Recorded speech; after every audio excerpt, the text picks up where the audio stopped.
my camera is. I turned it on its side, but I don't know if that means that I'm being seen in a different direction. Let me know. I'll make it vertical if it's not working, but hello. Welcome. You know what? I need to turn it this way because I won't be able to see the comments. All right. Hey, Black Girl's Guide to Menopause, otherwise known as OMI. Welcome to Medical Minutes, y'all. Okay. All right. I turned it back vertical. How is it now? Good. All right. Let me invite my girl. Let's see. We are going to be talking about menopause. All right. Remove from my video. No, I want to add you. All right. I added you as a moderator. Now I need to invite you, or actually, can you request? Hey, everybody. Hey. The great and wonderful Omisade Burney-Scott, who is now the mother of many things, but she's now the mother, I believe, the guru of Black women navigating menopause in a modern way, is going to join us today. We're going to talk about, women's bodies, the different stages and phases that we face in terms of how our bodies are changing, how our hormones are addressed, all those things. Hey, everybody. Let me see. You can't join as a moderator? Maybe. I don't know. Maybe, Omi, you'll have to join from your personal account. If Black Girl's Guide to Menopause won't let you join. I don't know. So we're calling this Medical Minutes because that is actually way back in the day when I was doing writing articles for local papers and stuff. I was doing in the Triangle Tribune, I was doing a regular monthly blog, if you will, on whatever, family medicine related, minority medicine, mental health, and I was calling it Medical Minutes. So it's a throwback to when I was doing that, when I first started with writing and medical journalism stuff. And so we're gonna, get back to that. Hey, all right, Miss Omi, I see you there. Let's see if we can invite you here. There we go. We got a request. Joining us, and she is an incredible human being, but it has a wealth of knowledge. Hello. Hi. I don't know, maybe Black Girl's Guide didn't want to cooperate today, or what? What happened? Well, we are in Mercury retrograde, so I don't know. Honestly, Honestly, I don't know. Retrograde, microwave, micro links, all that. Yes, all that. Hi, beautiful. Hey, how are you? Good. So you all may not know, but I'm a stan of this woman, this human. I know her in real life. We share space in our community. But I can't remember the last time I saw you in real life. The pandemic, I feel like, has messed everything up. It really has. Dang. Nicole, when was the last time I saw you? Right?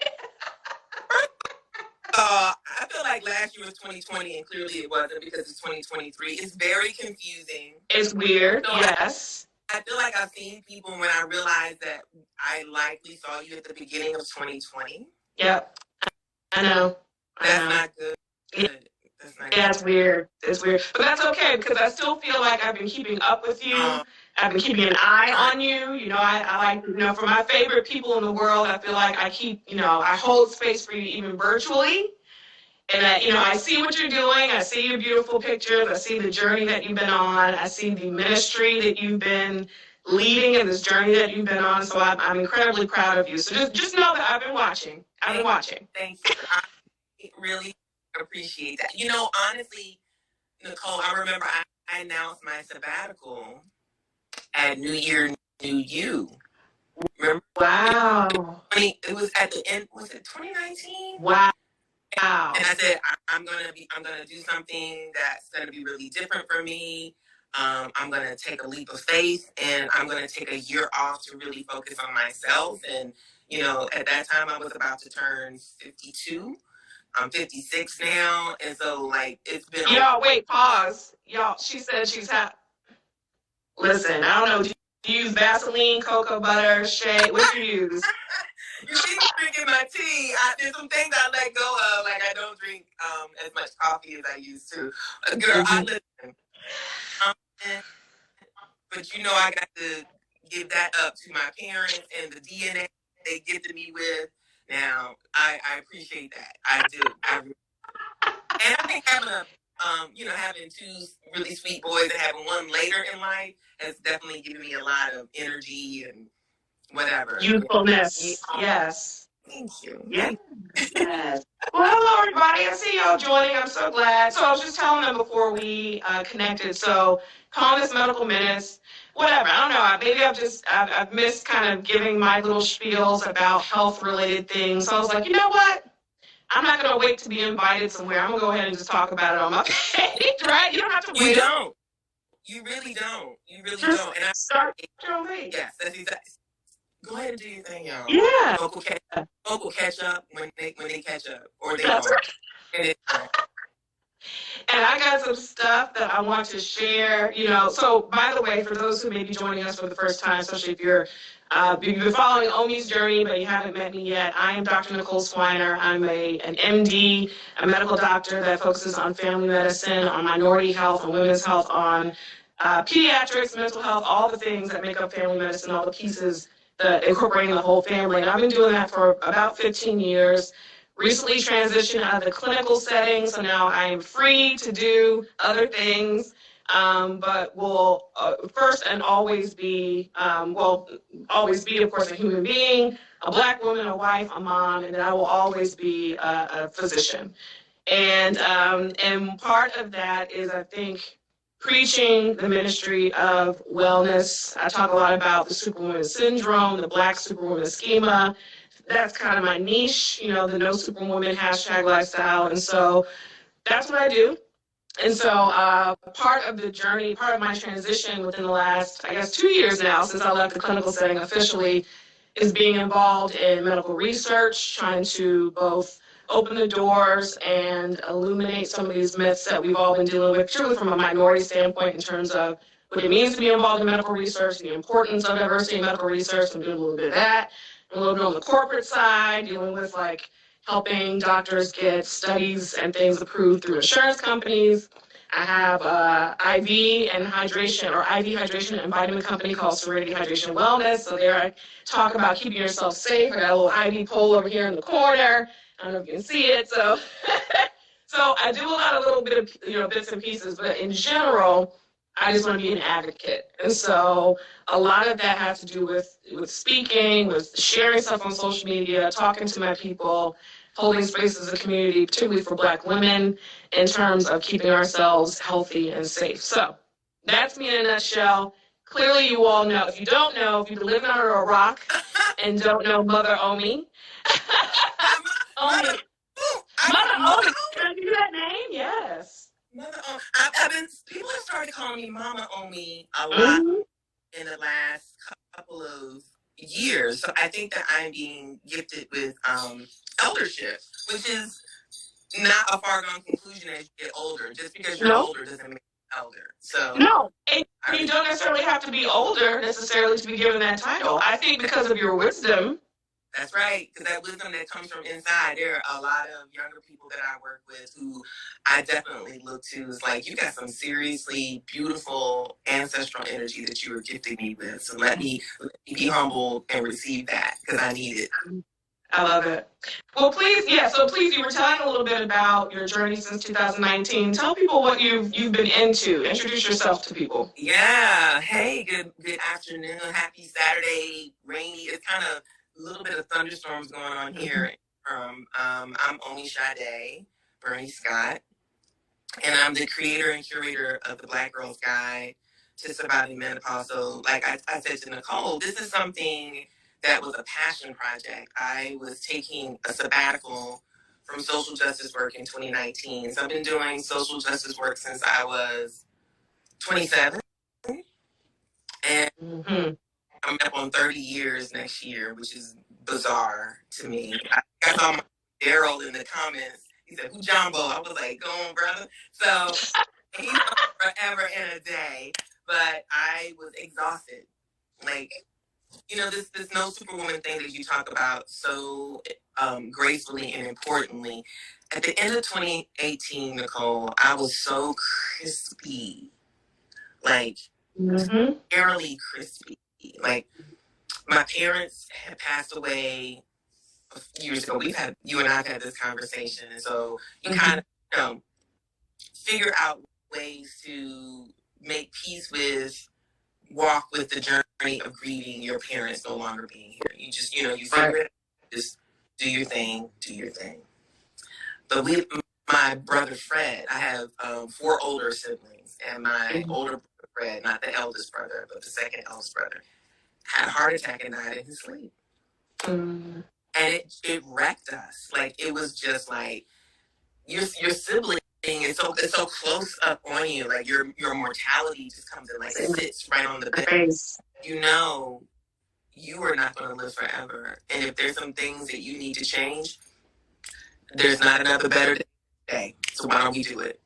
And so I started feeling that. And then Hurricane Florence came through my hometown of New Bern. Right. And my eldest sister was displaced because of the storm. She lost everything in the storm, lost her house. She had to be boat evacuated. My sister does not swim. My sister is 76 years old. She does not swim. She was freaked out. And she was rescued and rehoused, and she's doing well, and I'm so happy about that. Thank God. And I remember you, by the way, and some other folks that I know in the area that have family or groups that y'all did a huge. Yes, I met Dr. Shakira. I made that connection. You all led incredible efforts for your hometown and getting people need or things that they needed and getting them help, and y'all did that. So I remember that vividly because of you. It was something that, you know, country girls too. I think a lot of times people look at me and they're like, Omi's very cosmopolitan and all these things. I'm at my core, I'm a country ass girl. So it's like, I'm going home and I'm going to see what I can do. I came back to work and was liberated from my job, which is another way to say yeah. But I really was liberated. Yes. The way I know I was liberated, Nicole, is because that was a pathway to the sabbatical, which then was a pathway to me doing something creative that was supposed to be just a passion project for me, just for me. I love it. It like clearly was like meeting a need that I had no idea existed outside of my circle of friends, outside of my community here in Durham. It was like so much bigger. And I'm like, okay, so here we are now, 4 years later, and if you had told me in 2019 that some of the things that we would be participating in and some of the things we would be creating with such a beautiful, creative, intergenerational team of Black women and femmes and gender non-binary people, I'd be like, maybe, we might, I don't know. And so it was in you the whole time. It was in you. It was in me. And so I need spaciousness to give myself permission to be more creative than I've been since I was a kid. I have been more creative in the last 4 years since I was a child in elementary school. And I love that. I know we're going to talk about it. But I want people to I'm 10 years postmenopausal. So when I say I don't mean that I had a period last year. I did not. Or last week. Or the week, but no. Right. 10 years ago. Literally, I had not had a menstrual cycle since I was 46. And so I'm learning so much about these life transitions that we have stigmatized in our culture. You know, it's like we don't talk about that because we assume that if it's coming out of a woman's body, then it's nasty.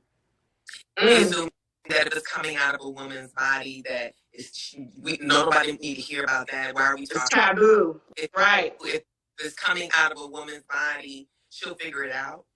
And if she doesn't figure it out, then we're going to judge her for not figuring it out. It's like, why are you walking around here like you don't know what you're doing? Because then nobody tell that person. Because we're not talking about it. We're not talking about it. So I was like, this is yes, about menopause, and it is certainly more so about bodily autonomy, about agency, about sovereignty, right? It's like, how do you, as a person who is a woman, or someone who's assigned female at birth, someone who has uterus and ovaries, still at home inside your body, and then that kind of connection and relationship and trust with your body, so that you know you're the expert of what's going on, and then you get to have doctors like you and other folks. I'm so grateful for the doctors that I have in my life. Lord knows I am, who are Team Omi. Yes. They believe me. When I come to my doctor, they believe me. My primary care physician believes me. My OBGYN believes me. My therapist believes me. And then we figure it out, you know? Excellent. Yes, yes. Thank you for that, by the way, because, you know, I'm all about the incorporation of everybody working together, from the natural herbalist to the acupuncturist to the alternative medicine to the Western medicine trained MDs. Everybody needs to be on the same team. Yeah.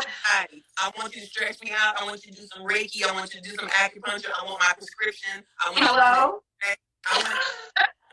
All of it. Yeah.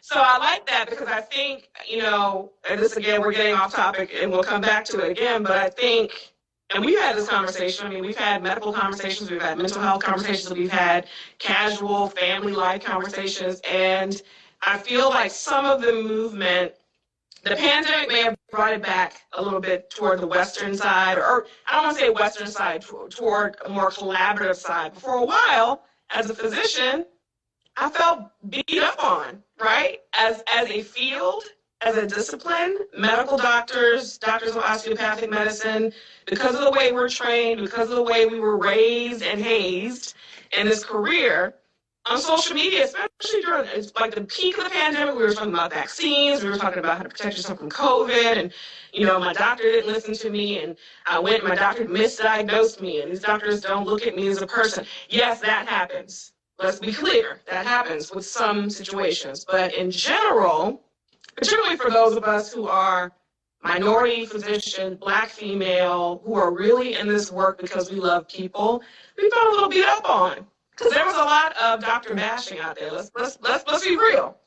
But now, and who knows whether it's us coming out, still dealing with this pandemic, talking about mental health, particularly in the medical field. Unfortunately, there's still a lot of doctor suicide that's happening with our young folks, some of our old folks too. But I think the more that we talk about it, the more that social media is creating spaces for conversations, the more inclusive now I feel like it feels. And so you have to have a team, right? So yes, please go to your therapist, go to your acupuncturist, your massage therapist, your Reiki specialist.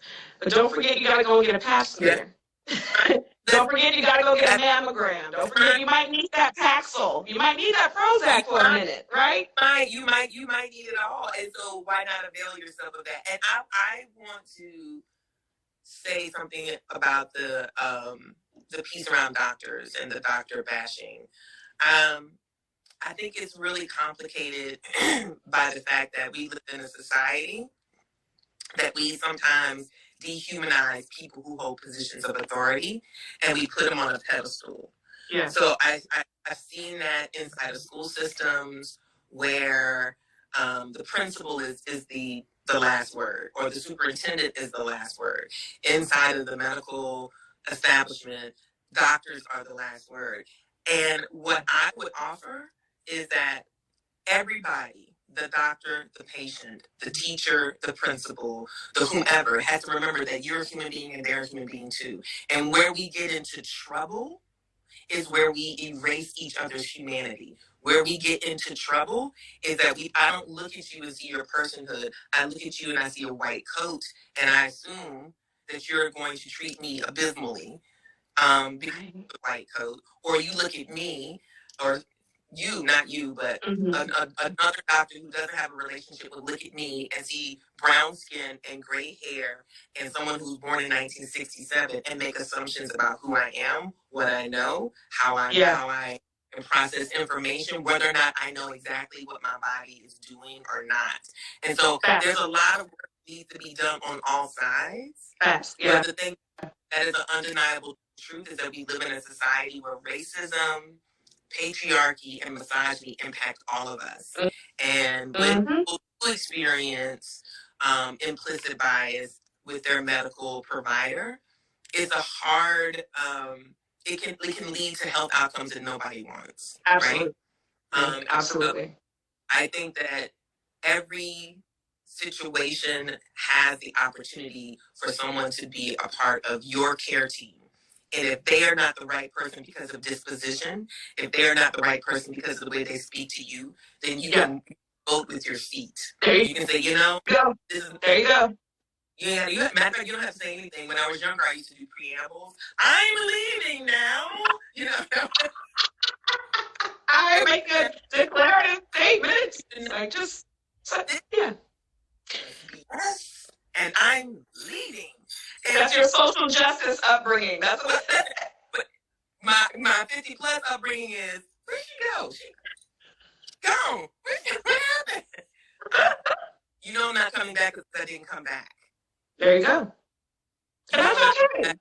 And that's okay, right? If it's egregious, because of my social justice background, I will send a hot note. Will you pen a letter? Will you pen a nicely written letter?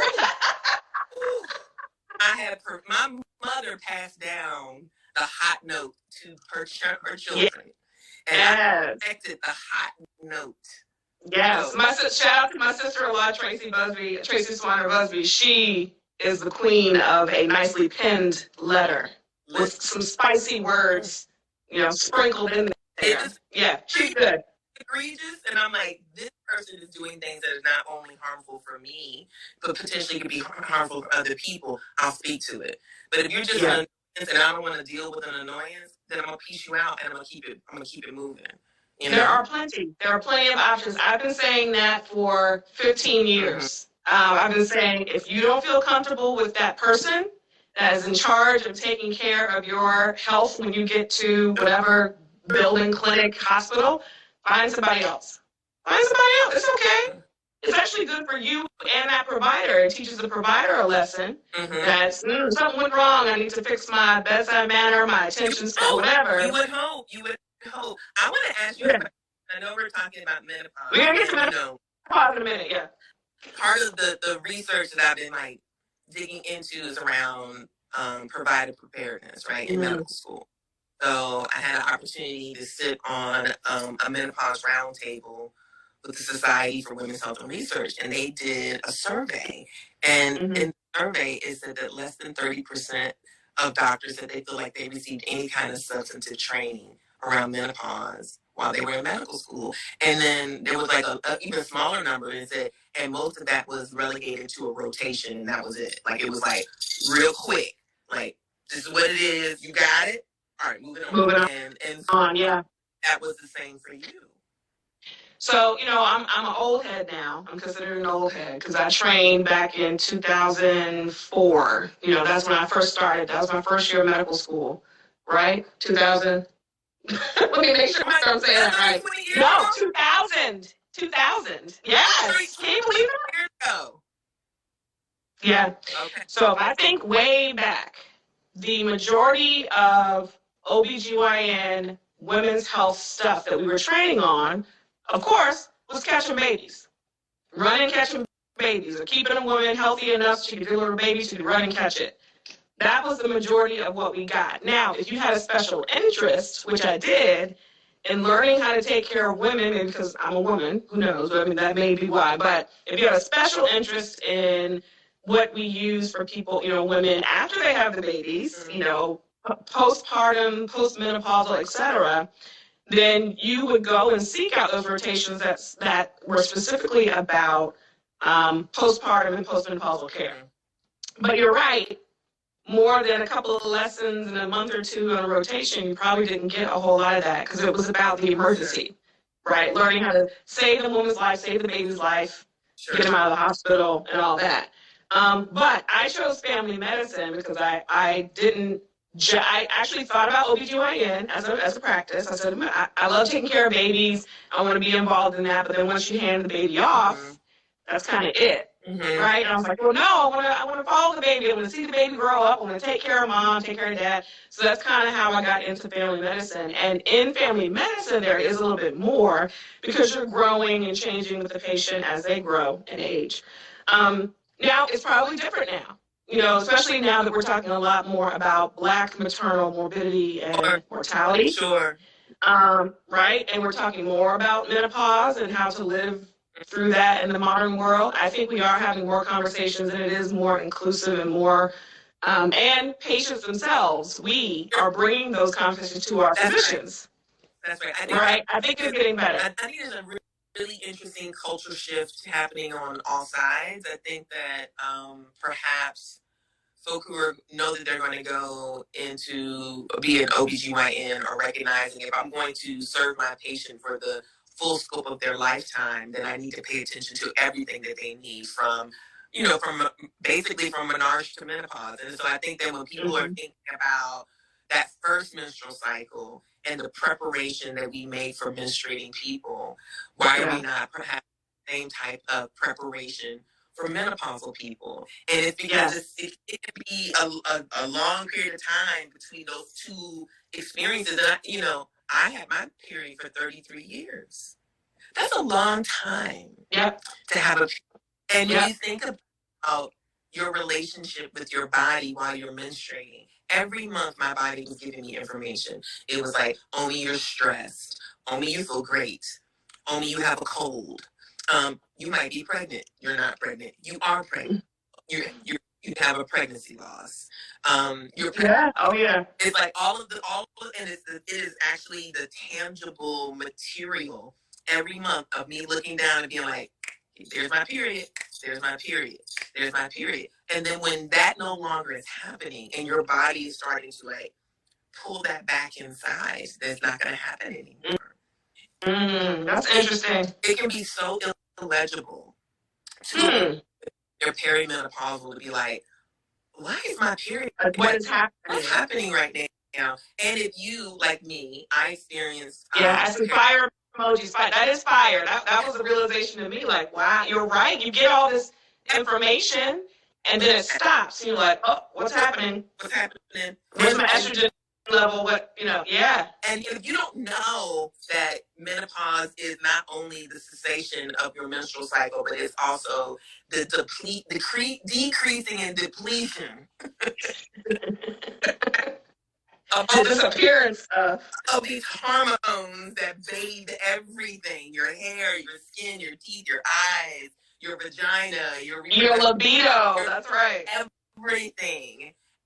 If those are decreasing and your period is ending, your body's kind of doing a little bit of this, right? And you have to now listen to your body in a different way. You got to look at your body in a different way. And so the rhythm that your body had, like the rhythm I had for 33 years, it went from being like to being like like, what is happening right now? What's up with the scratching? Like, I'm confused. I love that. I had shaved when I was 25, and then I got pregnant at 40, and I experienced menopause. And my doctor at the time, as many of us have, right? God bless. And we don't talk about it. We don't talk about that either. And my doctor at the time was Avis Artist, Dr. Artist. Yay! Shout out at Harrison Smith. And he took such good care of me. She took such good care of me. And this was the first time I heard the language perimenopause. I had never, ever heard of that language before. I heard of menopause. I heard of the change. I had never heard of peri. I was like, so there's a pregame that no one... Yes. It was a pre-party. And because we don't know what menopause is in its entirety, we don't know it's on a spectrum. We don't know there is a peri, and then there's the menopause, and then there's the postmenopause. It's all clumped into this one term, menopause. And when people, what's going on with me? Why am I having hot flashes? Oh, it's probably menopause. But if they're itching, like their skin itching, or if they're having their mouth is sore, or if they have a ringing in their ears with tinnitus, or if they have random aches, they're not going to necessarily attribute that to menopause. They're going to think, something's wrong with my body. I don't know what's going on. Right. So, or their moods start changing. They're like, oh, clearly I'm depressed. Well, it might be your hormones, right? Yes, exactly. So the moods, the cognition, the brain fog, all of that, the insomnia, insomnia. So if you don't have like a good map to be able to track where you are, and if your doctor hasn't had enough training, you could, as a Black woman, come to your doctor in your late 30s and they'll be like, you're too young. This is not even a conversation we need to have until you're minimally 45. So then that means, what, 38, 39 to 45, you're on a struggle bus trying to figure it out. Just lost. Yeah, you're absolutely right. But there's, there's a study, and I know you're familiar with the study. It's called the SWAN study. Mm-hmm. And for lay people, the SWAN study is the oldest, largest longitudinal study around women's health. It came out in 1994, 95, something like that.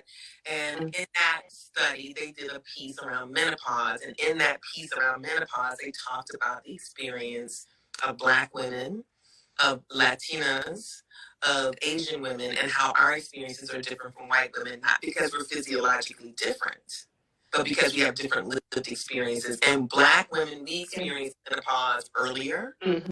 We experience hot flashes more intensely and for longer periods of time. Yeah. And I can't separate in my mind how that might be possible because of the environment that we live in. And there hasn't been enough research to do a deep study on the environmental factors like racism, like classism, like violence, like diet, right? All of the things, like food desert. Food, oh my God, people who are food insecure, people who are low wealth, unemployed, underemployed, people who are underinsured, all of, taking consideration all of these things. And I learned a term the other day that I'd never heard before, so make sure I say it right, Nicole. Allostatic, is that right? Yes. Mm-hmm. Allostatic load, right? Yeah. Dude, like, we talk about inflammation all the time, right? Like, this is a new thing that I think a lot of average people learning that so much of our health issues has to do with inflammation in the body. Absolutely. If stress hormone, cortisol, and adrenaline stays here. Always. You just can't dodge it. You can't dodge it because of the job. You can't dodge it because of the kids. You can't dodge it because of racism. Because you're Black. Yeah.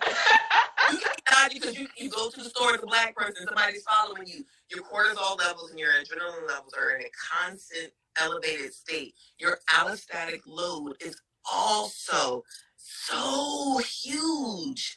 And that inflammation is going to cause issues, cardiovascular issues, stroke, diabetes, like all of these things. And we're not talking about ourselves in a holistic way, which is why I love DOs. Mm-hmm. Mm-hmm. I love it. Put their hands on you. Put their hands on you. Yeah. It's really important to be able to understand the full spectrum that will impact you as a menopausal person. Yeah. Right. And that what you're talking about, the stress, the allostatic load, etc. They also now are doing studies on literal DNA shortening. Have you heard this? No. Yes. So, and I think it's called shortening, and I don't want to misquote, but there's a whole book, a whole study, there's a whole thing being talked about it, about how, so Black people in general, our DNA, literally the length is shorter because of stress from racism, all the things that we just mentioned. They actually also did that study, interestingly, in resident physicians. So, you have that time in medical school, you go through residency, and then you graduate. In residency, that 3 to 8 year long period, depending on what department and discipline you're studying, shrinkage, because of stress. So just imagine, you're absolutely right. Cortisol, adrenaline, epinephrine, all the stuff that we need. You need that, right? You need to be able to fight or flight. Right. But you can't live like that always. You can't live in that state. You can't. Yeah. The work that you put out there around No Superwoman is like, giving yourself permission to know this is not sustainable. This is not sustainable. You know, at some point, my body, which is brilliant, right? Your body's giving much information. Again, y'all, like if you get nothing from this conversation with us today, you are the expert of your body, and your body's always giving you information. Your body will say to you, we can't maintain this anymore. That's not what we were meant to do.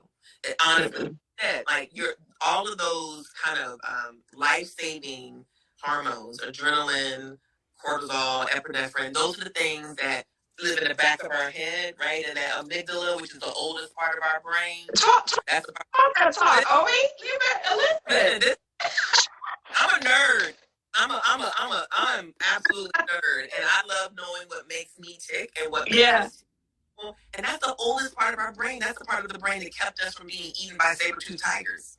Ah, there you go. And that is all part of our brain that helped us survive slavery. Oh, that's right. That's also the part of our brain that helped us survive Jim Crow. Also the part of our brain that reminds us, keep your head on a swivel. When even when you think you're in an environment that should be safe for you, your family, your friends, keep your head on a swivel. Because we know, as Black people in this country, what could be seen as a very neutral, benign environment or situation on a dime can turn into a situation that could be violent for us, towards us. And so we always have a sense of awareness in our periphery, I think, that is different from other people in this country outside of Indigenous people. You know what I mean? Like, absolutely, we've had to figure that out. But what I want us to be able to do is have the amygdala and the frontal lobe have a beautiful relationship. I love that. Right? I love it. Because I want to be able to make good decisions and not have me making all my decisions. I want to be able to calm myself and be like, am I actually in peril in this moment? And if I'm not in peril in this moment, I get to make a decision if I'm going to stay, if I'm going to leave. Yeah, fight or flight. That's right. And I think that with menopause, most people will experience it chronologically. Most. Vast majority will experience it as a natural progression, as a natural life progression. And it will hit at the time that midlife is doing what midlife does. You may or may not have children. If you do, they may be getting ready to finish high school, or they may be starting college. You may, if your parents are alive, you may be in a process of trying to figure out how to take care of an aging parent. Or that sandwich, taking care of some older children and some older adults. Right in the middle. That sandwich time, and this is the time where your body says, yeah, that navigational system that you had for 33 years of your period, remix. Add insult to injury. Yeah. And speaking of remix, DJ Big Fella responds says, hey there, and you see me doing my DJ thing, so it's like, I've been driving this baby to school since they were 3 years old, and then now I get in the car and get 13, and my body's like, nope, not today. That's right. That's literally, it feels like that sometimes, right? Crazy. What's going on? Yes. And so, but then it's also, because I want to put a positive spin on it. It's also like for you had this awakening, right? So it was your babies. You still have he's not a baby, but you still have a baby at home. You have one baby out in the world doing his thing. Now it's time to focus on you. Yeah. Right? Focus on what your body is doing differently now. How are you going to spend the second, third, fourth act of your life and career, what you're going to do different. So, I also want women to come away feeling like they have options, they have hope, that life doesn't have to end after you stop having a period, I just want to be very clear about that. And so the other thing I want to say, Nicole, and you might appreciate this too, especially because you work with families from birth to death, right? Mm-hmm. I think because menopause is so closely associated with fertility, that there's also a way in which there's a message that sometimes is explicit, but sometimes isn't, that because your menstrual cycle is ending, you are now deficient as a woman, or you're not deficient as a person who identifies as a woman. Mm-hmm. And I think that we need to be really clear about, that's not true. Right. That's not true. Your value as a person Your value as a woman, your value as someone who has a uterus and ovaries does not become because you no longer menstruate. That is not Right. true. You're not a dried up old maid. You are not dried up, you are not gristly. And I also want to be very clear because like we talk about sex and how sex can be challenging during perimenopause and menopause. Sex can also be amazing. Yes. Yes. Like, yes. So good. And so good not because of anything else except for the fact that you now know what you like and what you don't like. You now know what brings you pleasure and what does not bring you pleasure. And so again, you get to be in a place in your life where you're like, I did not actually enjoy that. I feel like we should not do that again. Or I did enjoy that, and I liked when you did that, and I'd like for you to do that again, please. Yeah. And you have the confidence now to speak up and ask for what you want. Right, which is, I can't even talk about the bad sex I had in my 20s because it makes me sad. But because we thought that was what it was supposed to be, right? You tough it through and then you talk trash to your girlfriends like that was terrible. And now you're in this place where it's all an invitation. Life is giving you an invitation. Here's an invitation for you to trust your body. Here's an invitation for you to own the expertise you have about your body. Here's an invitation for you to be creative. Here's an invitation for you to love up on yourself. Here's an invitation for you to have amazing consensual sex. Here's an invitation to fall in love. Here's an invitation for you to travel. Here's an invitation for you to write a book. Here's an invitation, Here's an invitation for you to start a new job, start a new career. Here's an invitation for you to finally put that boundary down with this person who you love, but is so toxic you don't need to be in a relationship with them. To say, oh, I wish you well, and I want you to be happy, but this is it. All of this is an invitation. And literally, menopause to me, spiritually and energetically speaking, is an invitation for the next part of your life. That next, you're going to be in that third quarter. Right? So come on into the third quarter feeling like, okay, this is all right. Let me check this out. Let me figure out how I want to do this thing. I love it. And somebody tell me, by the way, what time it is. I can't see what time it is. I don't know when to keep y'all forever, but I'm loving this conversation. 12:42. 42 minutes. Okay, great. All right. So this is only supposed to be half an hour, but I knew I was in trouble. Talking to I knew it. And I was like, we're going to talk for hours. But I'm going to let y'all go in a little bit. Okay. But to just kind of bring this back to the medical, bring a little bit of medicine back into it. So just to kind of, spurt out a couple of different things. So clearly there are pharmacologic and prescription hormones that we use to treat menopausal symptoms with, depending on what you have. There's HRT. There are the antidepressant and anti-anxiety realm of medicines also help with things like hot flashes and memory loss and depression or mood changes, insomnia. And then there are the natural things. So there are a lot of natural things that people have been talking about, or a lot of natural things I talk about. I try to incorporate into my wellness practices with Serenity, with black cohosh and evening primrose oil and wild yam extract, right? The sweet potato, right? From Africa, right? And we've been using yams for generations. We have many options of things that can help different things, and you want to know what works best for you. Tell me, if you don't mind sharing personally, what things, in terms of different symptoms of menopause that you've gone through, what has helped you feel better? Yeah. So I had about a 2-3 year period in my late 30s, early 40s, where that's when my perimenopause was kicking in. So I definitely had hot, and I had night sweats. And I had insomnia. And then I started to notice that my mood, I was having different issues with my mood. So depression and anxiety also became a part of my menopause journey as well. So I did not do HRT, but I did do over-the-counter estrogen. Yes, and that helped. Estrogen. Yeah, estrogen with a V. It combines a lot of the natural things we talked about, black cohosh, even primrose oil. It puts it all in one vitamin over the counter. Yeah. I did that my girlfriend Leanne, who's one of my best friends, we've been friends since 1982, she had gone through menopause a year or two before me because she had uterine cancer and she had a hysterectomy. And so she was trying, and she couldn't do HRT. So she was trying to figure out all the things. And something people need to know is that not everybody can do HRT for a lot of different reasons. And so Nicole can speak to that. And so that means that that might be an option that's taken off the table because medically you can't take that. Yeah. So she started researching other things. And she started telling me about those things because we're best friends. And this is literally, my sister circles, we share information. What are you using? How does that work?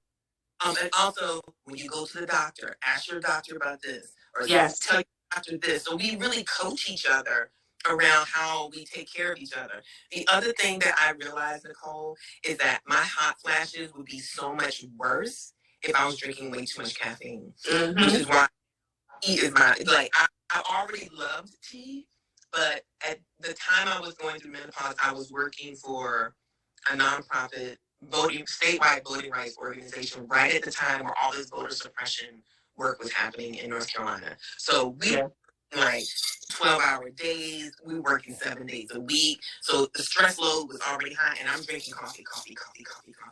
And I would have these hot flashes in a staff meeting that would ripping. I would have to go to the bathroom and wipe my underarm.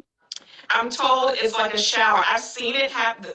I feel like I might be having a little bit of flashiness myself, but you can see it on people. It's like a shower. I'm just like, oh no, are you okay? Here it comes. And you're sitting there and you can see the person going. Right? I'm like, oh no. And the only other time I can remember having an experience like that in front of my coworkers is when I was breastfeeding. Right. And start to leak. And my like, it's coming. It's coming. I'll be right back. So it is one of those moments where your body is not betraying you, but your body is saying, you need some water. You need to put that coffee down. Right. You to go to bed before 1 o'clock in the morning. All of this information. I also started going to therapy. I also antidepressants and anti-anxiety medication.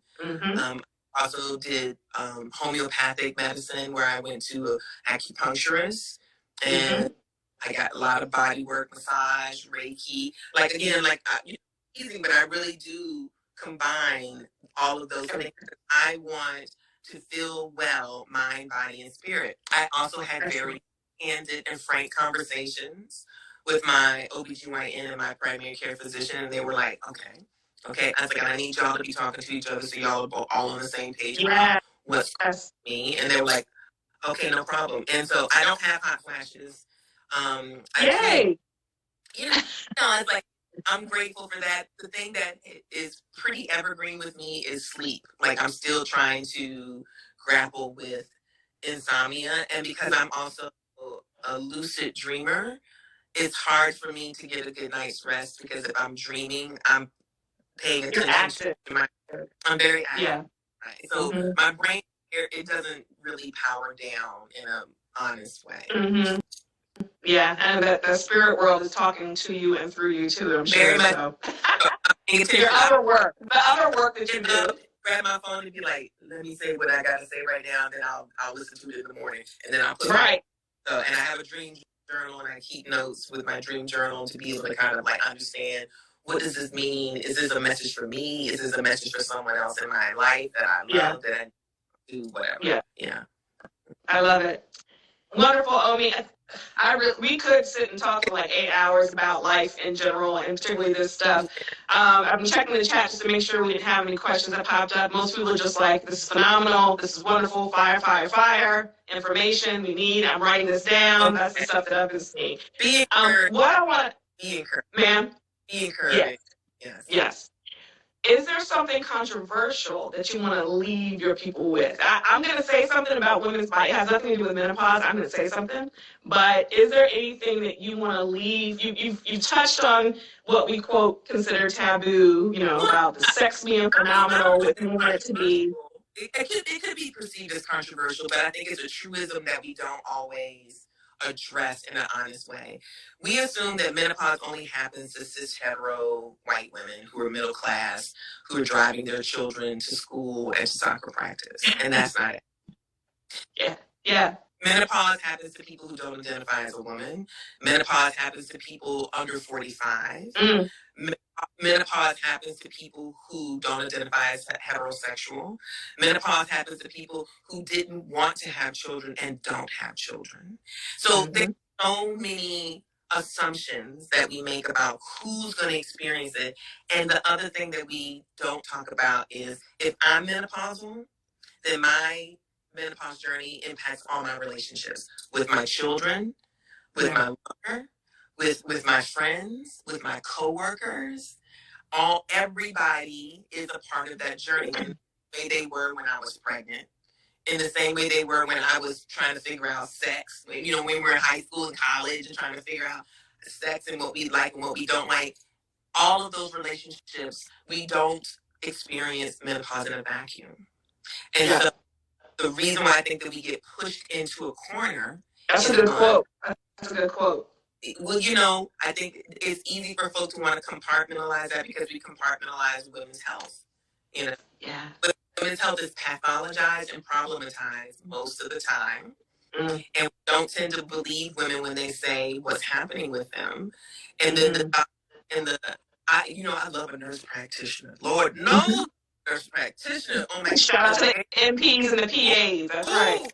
I love it. The very first gynecological exam I had was with a nurse practitioner. My mom, I want your first pelvic exam. I want you to feel comfortable. And I want you to feel safe. And I was like, hey, and I was like 15. And it was amazing. And we had the best conversation. And she took her time with me. Everyone deserves that. That's wonderful. That's great that you have that great experience and that memory to fall back on. That's good. That's good. So I'll say two things, and one of them is just kind of highlighting what you just mentioned about how women's health, not just menopause, but women's health is, we don't have our bodies as women to ourselves. Like, it affects everything and everybody around us.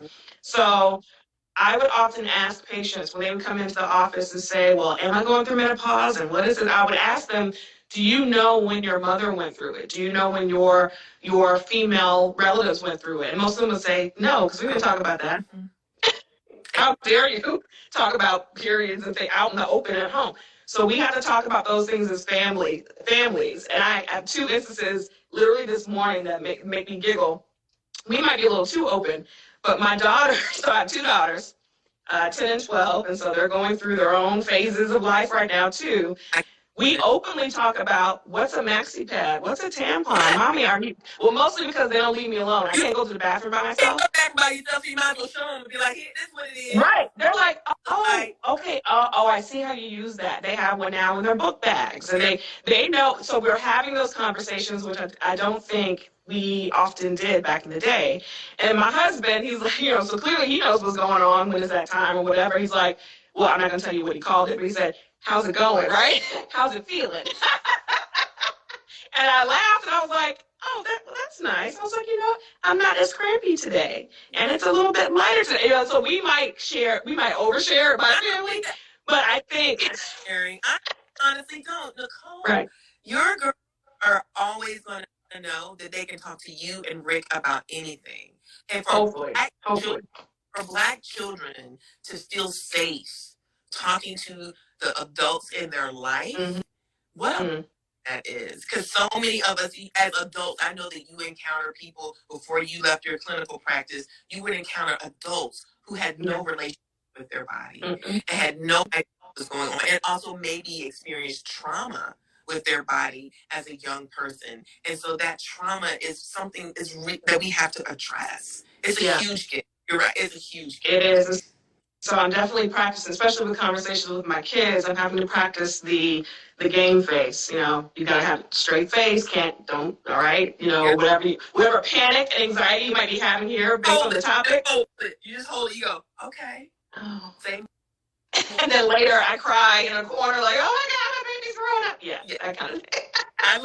My mom did the same thing with me and my sister. My sister's a year younger than me. And my mother really prepared us so well for our periods. She prepared us from when we became mothers, but my mother passed away when I was 31. And so I did not get to have the conversation with her about menopause, but I feel her so deeply in this work. I feel her tickled. Like, I cannot believe that you went to Portugal to talk about menopause. I'm like, I did, Mom. I sure did. You're a child. Yes, the last thing that I will say, and this has more to do, I think, with the agency of women's body and having your body as your own, and then just the way that women's bodies and women in general are perceived, particularly Black women. So I love and hate social media. The things that I hate about it have to do with how I feel that our bodies, I feel that we're attacked a lot. So if a woman's body is unhealthy or perceived to be unhealthy for whatever reason, whether it's our weight, whether it's an odor, a smell, whether it's a common thing that we all deal with, yeast infection, BV, etc.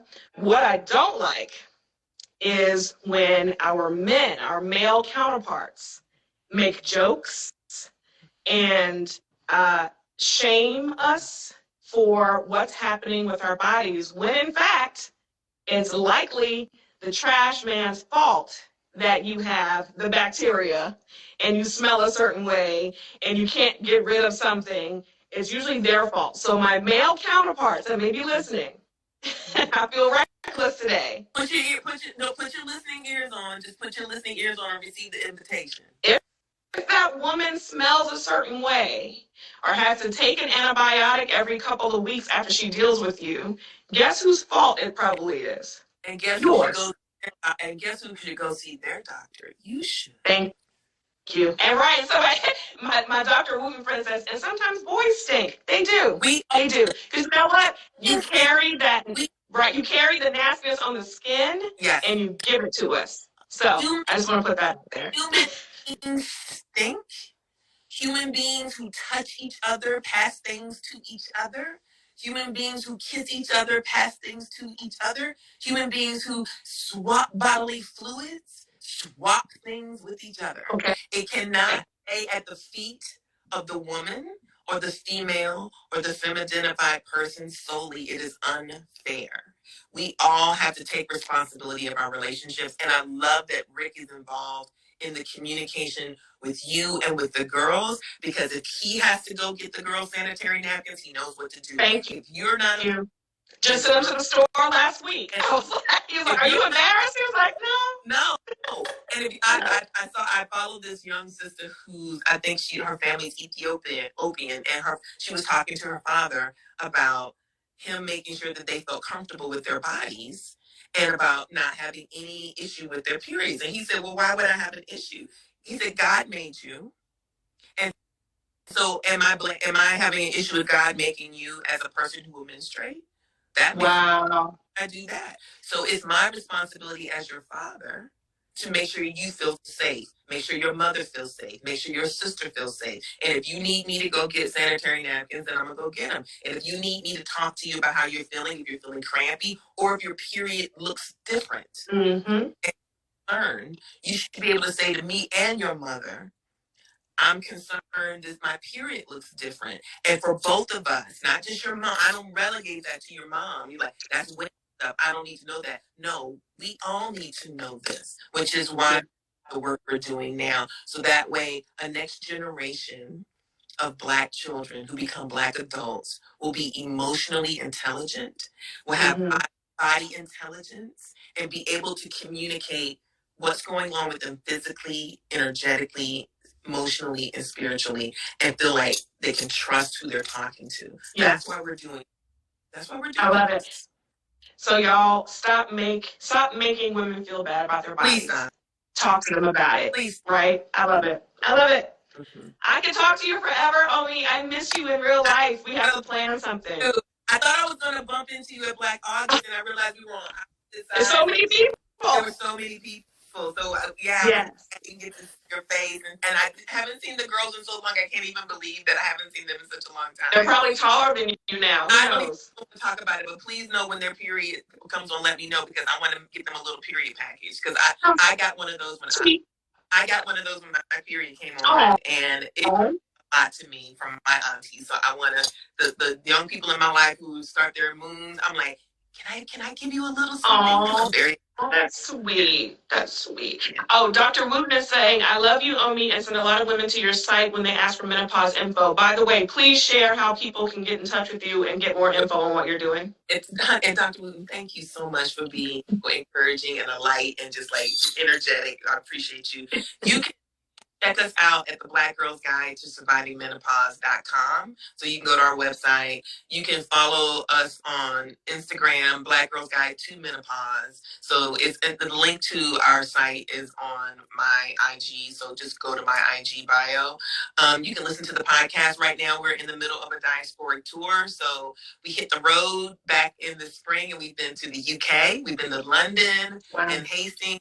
We've been to New York. We're headed to Toronto week after next, and then Puerto Rico at the end of the year. And we're hosting this type of conversation, dinner conversations, intergenerational dinner conversations about our bodies, about menopause, about all the things. So check us out. Have a really, if you like to walk, if you like to listen to podcasts, you can listen to our podcasts on Spotify or Apple and enjoy yourself. Yeah.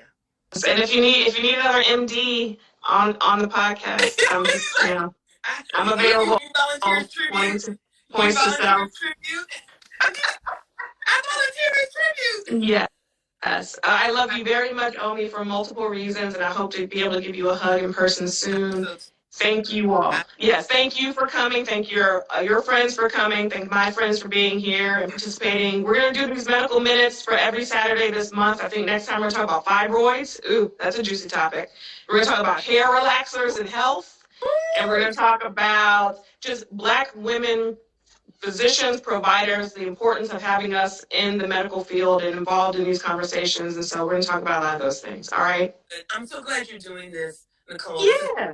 And listen, I will say this. We're not doing our traditional podcast this year. We're not doing one-on-one interviews, but we're trying to figure out what we're going to do for next year. So I will be keeping an eye on that. Okay?